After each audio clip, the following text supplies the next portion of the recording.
Dude, it was fucking dumping today. Yeah. Dude, and I'm the Silver Surfer out here just like normally I try and lean back, but the water jet, it's like a jet ski. It still comes out and it'll still hit me in the face. So I couldn't figure out how to dodge this missile. I have the same problem, but I get missiled from the front and the back. What? So I'm doing this like Whoa. trying to like Bro, I'm out, man. Y'all niggas tripping. $7,000 a month. That is my monthly burn. Apartment, $2,000 a month. Studios like $1,500 a month. Cars like $1,000 a month. Food, experience, dog stuff, tools.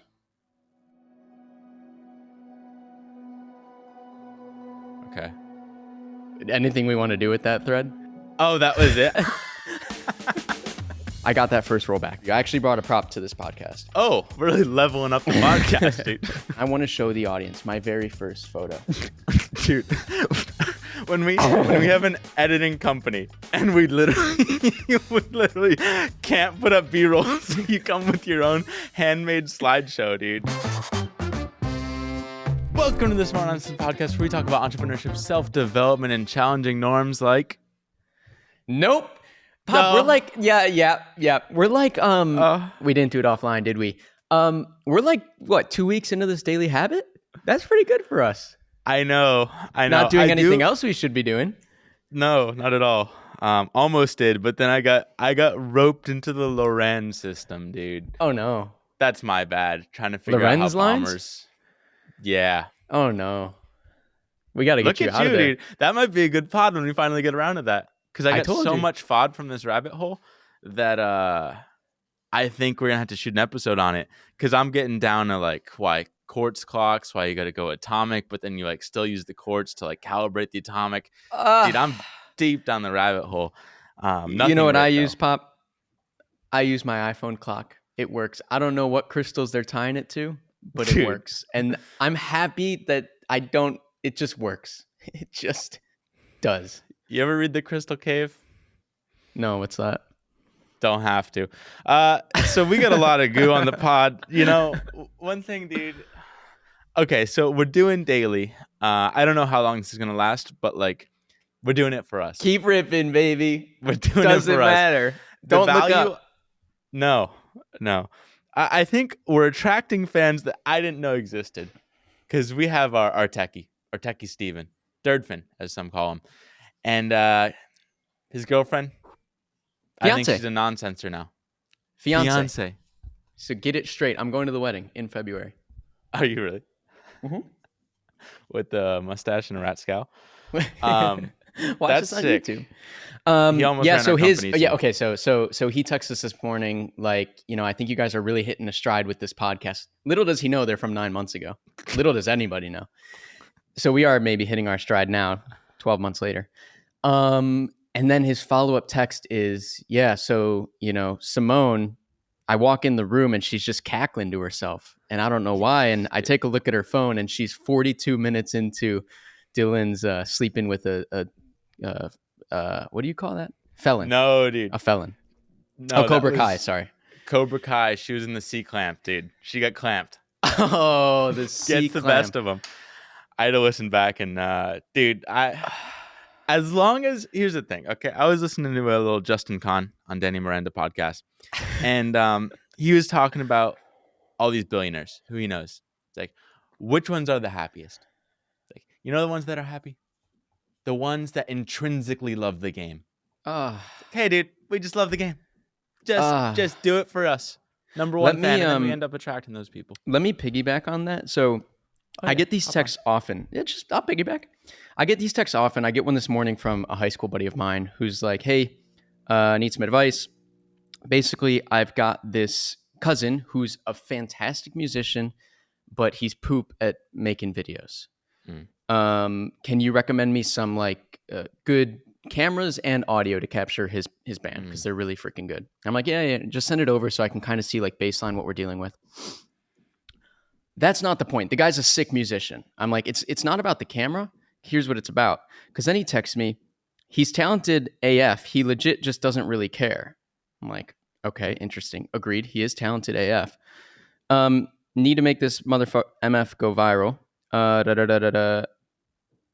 One more. I just want him to record and get his stuff online more. Like, he's ridiculous and has blah, blah, blah.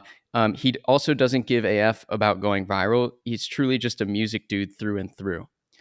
And I'm like, this ain't about his camera and his audio setup. This guy, you're not going to take the horse to water and make it drink. You can't. Toodaloo. Possible.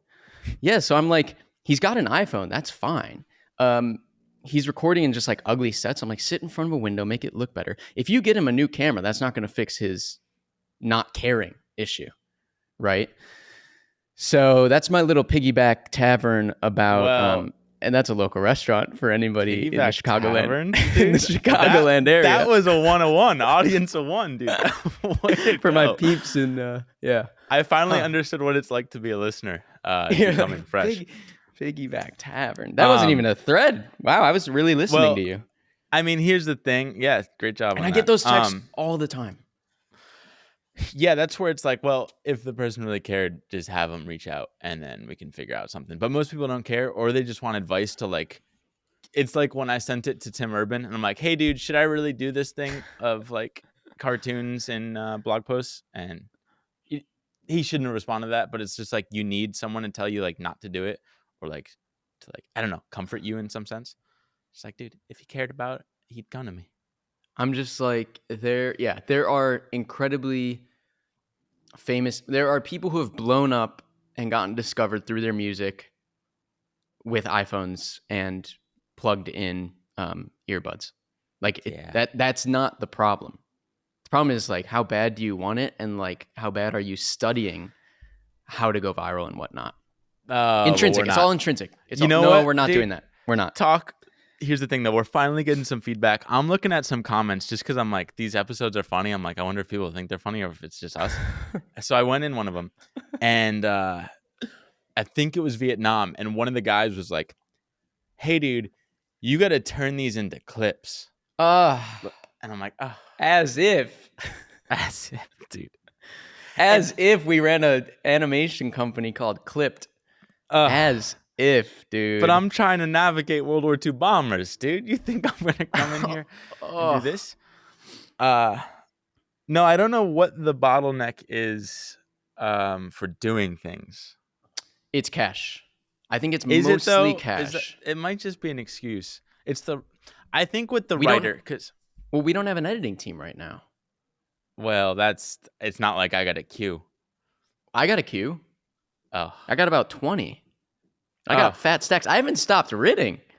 Dude, you put me on something, just machine gun Kelly it. Dude, 2 different work ethics.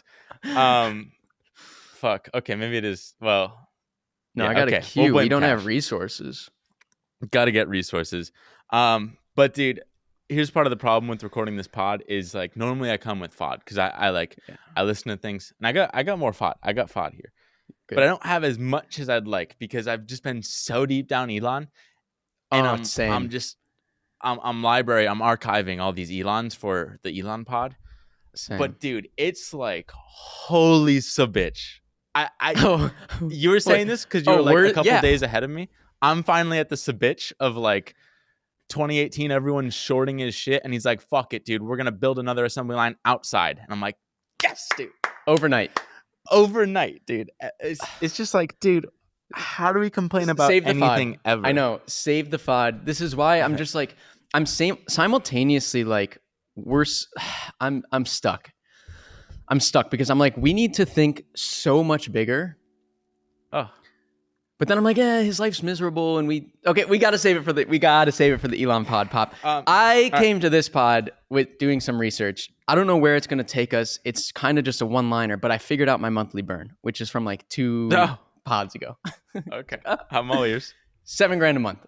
That is my monthly burn, which I didn't think was crazy. I don't know why I said 10 or 10 and a half before. How's that break down?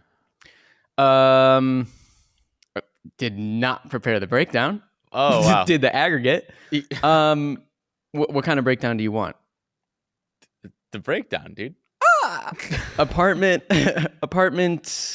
is like $2,000 a month. Studio's like $1,500 a month. Cars like a live at home bank, so it's $1,000 a month, right? Yeah, it's nice when you can split things. Wait, So what? two, We're at like 4-ish, 5-ish. 211. What were the one Yeah, ones? and then Car the and, rest is studio. food, experience, dog stuff, Okay. tools. Okay. Anything we want to do with that thread? Oh, that was it. I thought you came in hot, dude. I thought there was something more profound here, other than just. So you were gonna leave it at 7K, and that was it. To dude. answer a question I from even 2 got a pods breakdown ago. out of you. Yeah. Right. It's kind of like when someone gives a keynote speech, and at the end they take Q&A, and it's like, oh, that's a really good question. Let me get back to you on that.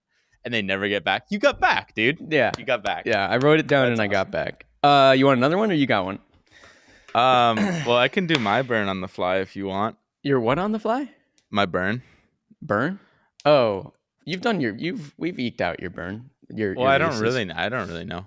All right, you want to do your burn on the fly? Apartment 4, this place 2, so that's 6. Sports and gym, that's 1. So we're at 7. Food's another 2. I'm at 9. 9 min, dude. 9 min. That's tough. 9 min add. Oh yeah, mine was adding like 15% buffer for like forgotten stuff and whatnot. Huh. 9 min. But I don't got much other than that because I just ride the Super Surf. Dude, it was fucking dumping today. Yeah. Dude, and I'm the Silver Surfer out here. Just like I figured out because normally when I ride my Super 73, I got the fender, but somehow water kicks up behind the fender and it still just water jets me right in the face. So normally I try and lean back, but the water jet, it's like a jet ski. It still comes out and it'll still hit me in the face. So I couldn't figure out how to dodge this missile. And then finally the other day, because I'd like lean, like I'd shift the bike over so I at least get out of the like main spray. But then if I put my head like right over the handlebars and keep it tucked really low, I miss most of it. But I look like I'm a fucking insane person because my bike's on like a 30-degree angle and my chin's resting on the handlebar as I'm riding 30 miles an hour down the bike path. I have the same problem, but I have 0 fenders, so I get missiled from the front. And this is a super niche problem. I recognize that, but I get missiled from the front and the back, so I'm doing this like trying to like duke them out, and then I just get completely soaked from both ends. Yeah, my socks are still drenched right now. It's kind of miserable, but that's fine, dude. Are we here to talk about Super Set? Kind of. Let me talk about something, Pop. Let me give you something. You got more threads. So we went to Los Angeles together. And there's a whole series of episodes coming out on the All In podcast. Fairly pessimistic, we know. That's probably my bad. But that was a really pessimistic weekend. I don't think we're ever that pessimistic. Yeah, no, I'm still coming out of that trough. And I brought on this trip a new film camera. I figured out how to use it on the airplane. I watched a bunch of videos. I figured out how to load the film because I had been coming from a shitty point and shoot film camera. I wanted something more legit. I got the Canon AE1. And I was like, where better than to do my very first roll of film than in the sunny land of California? And Pop. I got that roll. I got that first roll back. You saw. So I saw. There's no surprise for you. I actually brought a prop to this podcast. Oh. Let me say. We're really leveling up the podcast, dude. Because I know we're not going to run the B-roll. We might though. We might because you gave me the physical prop. I'll link. Which is why the physical prop is why I have a newfound love again of photography. Okay, I started as a photographer. I was in love with it then. It kind of got annoying. I started to photograph weddings and stuff, and I was just shooting like thousands of photos, and it was kind of stupid. And I lost my love of it. And now we're back, Pop. And I want to show the audience my very first photo. Dude, when we have an editing company and we literally and then I want to show the audience. Can't put up B-rolls. So you come with your own handmade slideshow, dude. I want to show the audience my third photo. Dude, which I love. The world needs actually more show and tell. And then I want to show them like my 6th photo. There's you without your shirt on. Nice. Where I caught a bird mid-flight over Santa Monica. You see that?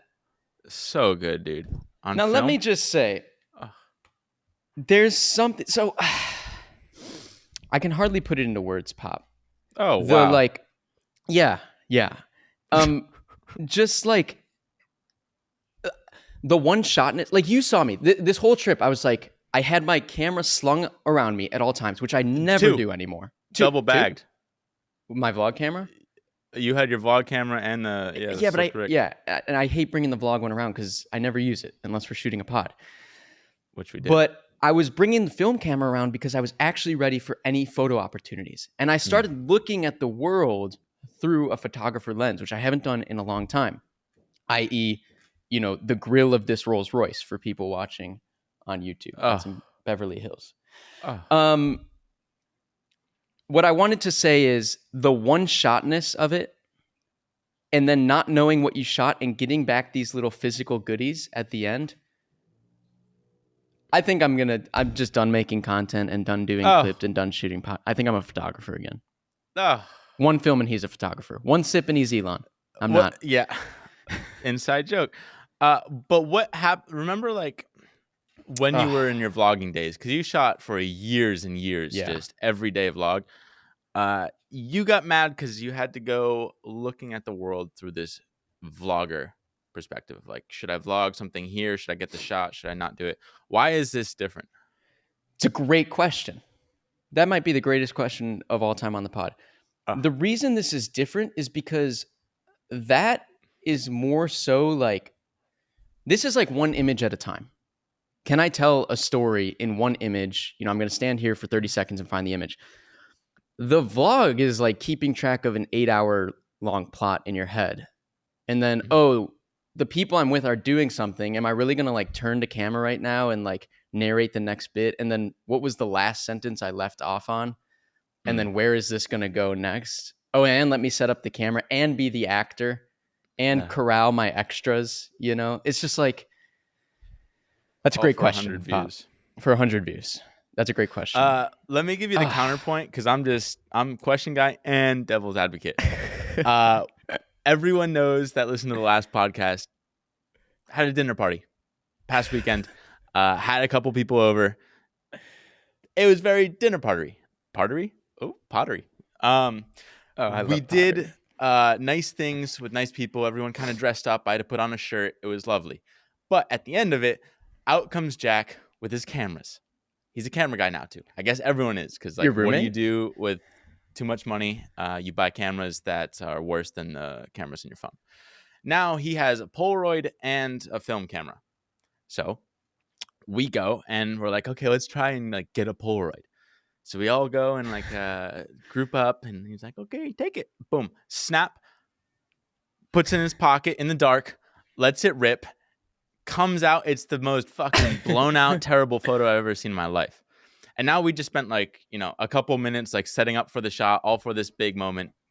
It flopped. Lost. So like, okay, let's try another one. Take another one. Flops, dude. And he's like, okay, let's take out the film camera.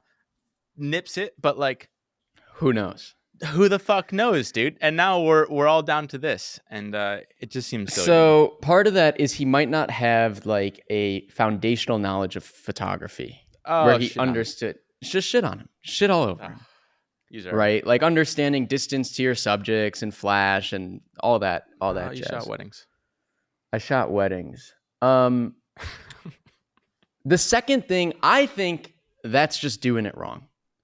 I think anytime you're getting people, and I wouldn't even do this in weddings, my preference is to be like a documentarian. I want to just be a fly on the wall. I'm not going to ask people to pose.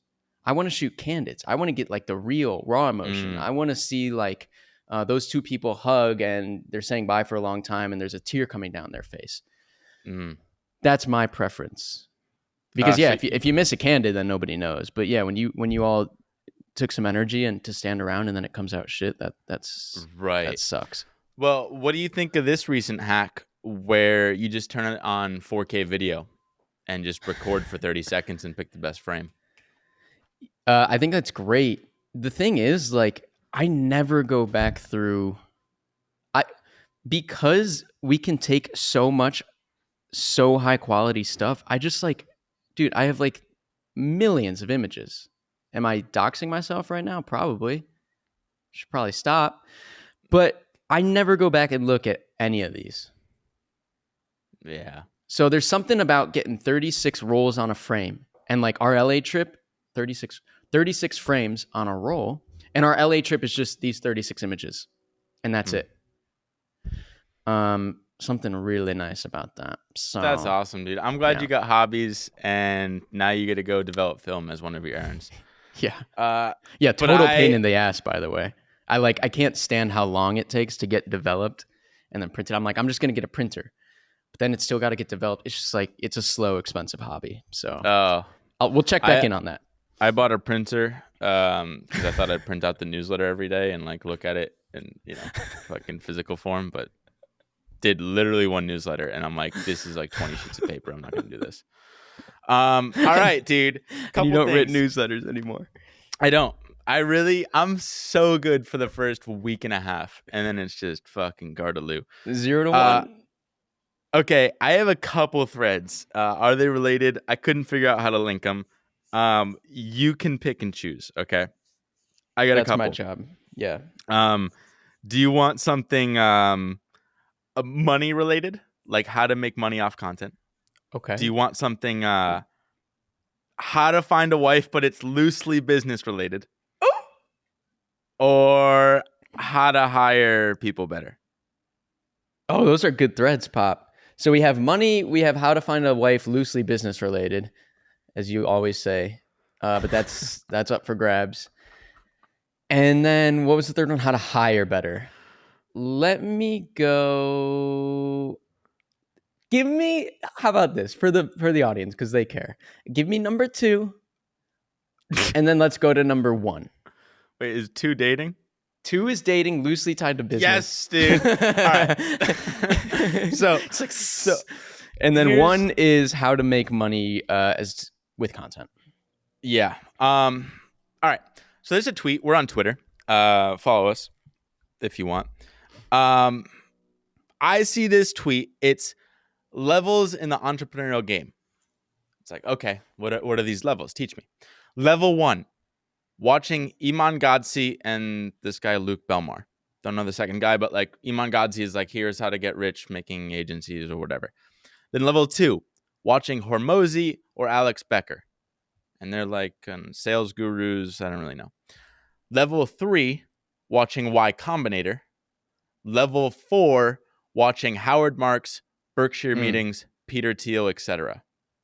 I'm like, AKA okay. Primary source. It's like the people that are the richest of the rich that you aspire to be. Like, yeah, go to the primary source, hear them out. Because Y Combinator is a little bit less primary. You really just want to get into the. It's just each of those levels gets more diluted. Like the low, like level. When you 1 go is from very 4 to 3, they're basically diluting Peter Thiel. I forget who else you said, Marks. Yeah. Like Hormozi quotes a lot of like Munger Buffett stuff, and it's like, well, you can just go to level 4 and get them directly. Right. Right. So it's almost like those levels. Well, that's the point. Is level 3 is more accessible than 4, 2 is more accessible than 3, and 1 is the most accessible. I guess I don't know. I haven't seen any of Iman's content, but he's like 20 something, probably gets content the best, and yeah. It's also probably like, how old are you? Literally, it's just like, here's for 20-year-olds, for 30-year-olds, for 40, for 50. So I look at this and I'm like, okay, I want to be a level 4. How do we get to level 4? That's part of the problem with our content is I think we're very level 1-y. It's like, here's just like the goofy stuff. I'm like, how do we get more towards the Berkshire or Peter Thiel's? But looking at this list, I'm like, okay, we're aspiring to be that. Who's this person that I've never seen before on the list? It's like level 4, Berkshire, Peter Thiel, Howard Marks. Like Howard Marks. Do you know who Howard Marks is? How do you spell his last name? Marks. Like Marks. No. Thinking of Howard Zinn for some reason. Historian. So Oaktree is this big I think, what do they call it? Hedge fund? I don't know. They manage a lot of money. They're really big. And so I never really knew much about him, but I've seen him on like Tim Ferriss. I kind of like loosely knew he was doing that stuff. So I just started like listening to his stuff a week or 2 ago, actually on the flight back from LA. And his strategy, and this is going to get to dating, don't worry. His strategy towards making money to me is interesting. So basically, I forget the decade. Say it's the 80s. He's looking at bonds, fixed income. It's like, hey, you like loans for companies, and they just pay you the loan, and you like hope they don't default. But like, it's not unlike a stock. Like fixed income is like, hey, you're only gonna make this much in the best case scenario. Like a stock can go up to the moon. Like we're talking about Elon and Tesla. Like that can go to a fucking $1 trillion a share. Whereas a bond is just gonna pay out whatever like it says it's gonna pay out. So basically, with a bond, you're just like, hey, is it going to pay me or is it not going to pay me? Like 0 or 1. So in the 80s, a lot of people were like stoked about all these like AAA bonds, like really like great bonds. I don't know companies, but take like, say like Walmart or something is like a AAA. That means they're like probably going to pay you. Easy. I didn't even get into the list. Don't worry. It wasn't a list. It wasn't a list. I felt myself going to the list and I pulled right out. Say you're going to Walmart. It's just an example. Walmart's going to pay you back. Okay. They're not going to default. They're not going to go bankrupt. So you're pretty good. There's a lot of hype around those. Everyone loves them. But Howard Marks, he's like, all right, let's go where people aren't hyping things up as much. He looks at like these B bonds, like double B, like they're like kind of mid. Maybe it's probably going to pay you back, but like there's a chance it goes to shit. And so everyone's kind of undervaluing these. And they're like, okay, well, Howard, how do you know like what's gonna like pay you back? What's the good thing to buy? It's like, no fucking clue. Not a clue in the world. All I can tell you is these companies are for sure gonna fail. And so all he does is basically buy an index and then like pull out the losers. And now he just like has a better index and average and he just fucking crushes. I'm probably simplifying it. That's just like my interpretation, but he's just like avoid the losers at all costs. How did he know they were going to be losers? He was just like good Intuition. at business. Oh, okay. It's just like you can tell like I don't know, the rating agencies like don't have as much experience or something. He's just like smart because you still have to be smart for all this stuff. Most people are just trying to pick like winners all the time. When he's like, no, I'll just avoid the losers. So his strategy, I'm just thinking like, if you apply that to marriage, rather than try and go for the 10 out of 10 home run, you're just like, let me just avoid the fucking loser.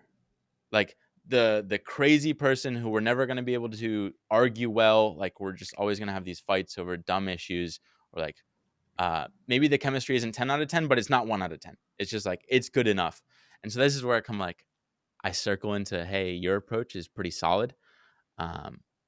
Just of like, hey, I know this like, isn't going to blow up. Right. So as long as I know it's not going to blow up, we can just build on top of that. I don't know what the best, perfect, most successful thing is, but I know what a blow up looks like.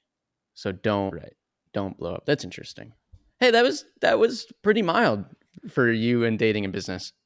It's Add pretty it to mild. The toolkit. Add it to the toolkit. Just a little interesting thing. I'm going to go into more Howard Marks stuff because I guess be careful you don't contradict yourself, right? I will. Just give me another day or two. Okay. Did you want a thread? Because I wanted the number one, which was how to then make money in content. Oh, this is brief. I sent you this yesterday. It's what's his name? Chad Smith. He's the drummer on this channel. The drummer. Oh yeah, fuck. He's just bingo bongoing away. Red Hot Chili Peppers drummer. Right. He comes in the like YouTube video. It's going viral right now. It's an awesome channel actually. They do a lot of like awesome drummers applied to like songs they haven't heard before. Just I don't know, behind the scenes on cool drummers. So he's doing, I forget the name of the song, but it's like a popular. I think it's To Kill or Barry or something. From sick song. I love the song. Seconds to Mars. And you get to just like watch him come in fresh and like pick it up and he's like, okay, I think it's thirds or like I don't even fucking know what that means in music, but it's like the rhythm, the pacing or something. And he just fucking crushes it. And I know nothing, bongo. But I'm bingo bongoing out, dude. I'm dancing, moving my body.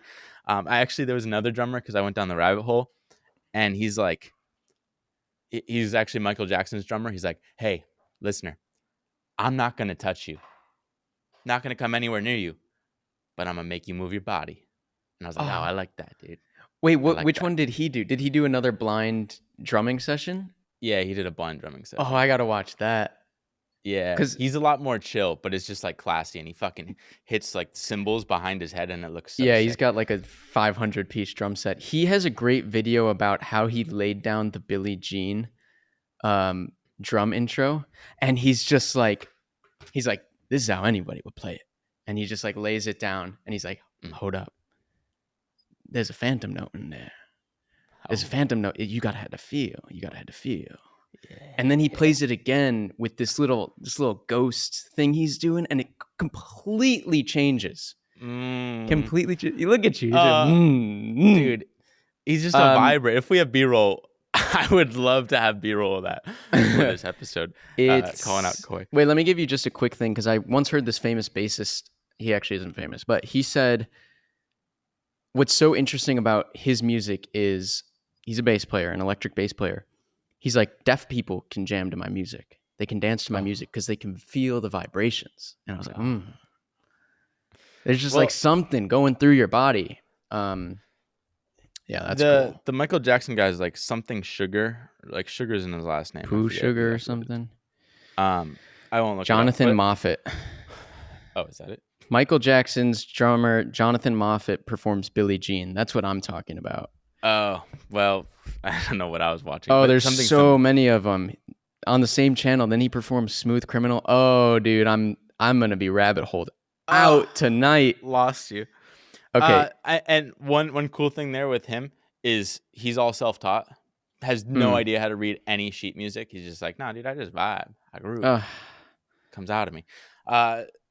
So going back, it's like, yeah, this channel's sick. You get to hear this person, the Red Hot Chili Peppers drummer, just pick it up on the fly and just fucking crush this song without hearing any of it before. But I'm like, okay, this is beautiful. They get this awesome person to come on the show. They have an amazing production. Like the audio quality is so cool. They have like 15 cameras going. It's sick. I'm like, what is the business model behind this? And then I see like towards the end, they have a little like, oh, you want to learn this song on the drums? Go to the Drumeo app. I'm like, oh, dude, it's brilliant. It's just like a drum channel, drum app, and just funnel people. Here's the song that you just listened to. You want to play it like this guy? Just download the app. I love content and business together. Let me check their app. Dude. It's got 723 reviews, which seems quite low. Oh, it's not working either. I feel like you want to be in too much research. Other than that. I feel like you want to be in about like drumming, it'd be cool. the thousands if you're like fairly mainstream, and They got 3 million subs on YouTube too. so that's probably not doing it for them. But if they have long form stuff, their AdSense could be quite good because you've got a good demographic of musicians, and their stuff's probably pretty long. It also depends how much it costs. Like maybe it costs a decent amount of money. It's $29 a month, $240 a year. Okay. So like that could be a lot. I don't know. It's just interesting. Like when the product market fits that beautifully, and I'm like, if I cared about drumming, I would get into this. But maybe there just aren't that many drummers anymore, so like it's not a huge market. But it's cool how like something so niche. Like I literally have no idea how music works.